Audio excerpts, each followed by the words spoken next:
سلام دوستان، اینجا یوکسب قراره تو این ویدیو آموزش ساختن چنل و سئو کردن چنل بهتون بگم. اول قسمت لایبراری، تو این قسمت روی این صفحه میزنید یا چنل که بزنید شما باید یه دونه بسازید. اینجا مثلا این رو انتخاب میکنم به عنوان صفحه واسه پروفایلم و اینجا اسمتون رو میذاری. من مثلا مینویسم تست. تو این قسمت هم که هندلتونه یعنی لینک تست.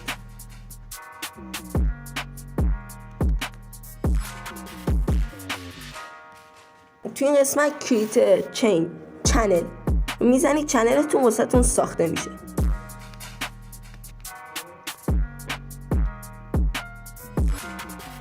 چنلتون واسهتون ساخته شد. حالا تو این قسمت میتونید بهش چنل آرت اضافه بکنید و کلی تغییرات دیگه رو تو سایت یوتیوب استودیو ایجاد بکنید که من توی یوتیوب استودیو رو کامل آموزش دادم. توی حالا برای بخش کیبورد اضافه بکنیم به چنلمون که چنلمون در واقع سئو باشه. وقتی که سرچ میکنیم اون کلمات کلیدیه بتونه کار خودش رو بکنه. تو این قسمت بذار بهتون کامل نشون بدم.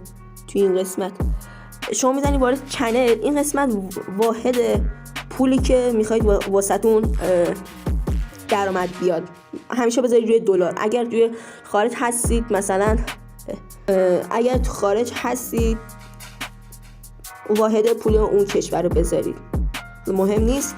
توی این قسمت چنل شما ریجن یعنی منطقه لوکیشن یوتیوبتون حتما بزنید توی یونایتد استیت.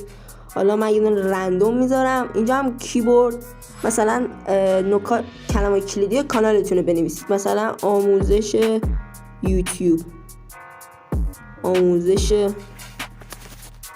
آموزش یوتیوب، آموزش کسب درآمد دلاری. اینجا کیوردش رو مینویسید. توی این قسمت ادوانس ستینگ حتما بذارید رو این گزینه که من ویدیومو برای بچه‌ها نمیسازم و تیک این قسمت هم حتما باید آف باشه وگرنه به درآمدزایی نمیرسید. توی این قسمت که میتونید شماره‌تون رو توی این بخش حتما باید وریفای بکنید شماره تلفنتون رو. شماره تلفن ایرانی هم میشه. این قسمت هم وقتی که چند تا سابسکرایب حدوداً 100 تا سابسکرایب رو رد کردید، این قسمت هم میتونید واسهتون فعال میشه که شما فعالش کنید. قسمت اینا که گفتم آپلود دیفالت.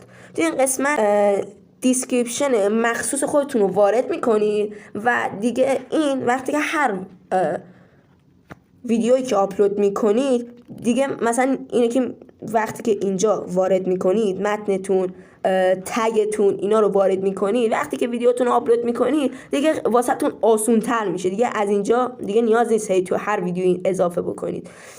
تو قسمت پرمیژن این به درد این قسمت دیگه همین دیگه چنلتون ساخته میشه و سعی کنید کلمات کلیدیتون کلماتی باشه که وقتی که سرچ اسم کانالتونم اینجا حتما بنویسید که اومدید اسم کانالتون رو سرچ کردید تو اینترنت بیاد. این هم از آموزشمون. اگه خوشتون اومد سابسکرایب بکن، لایک کن.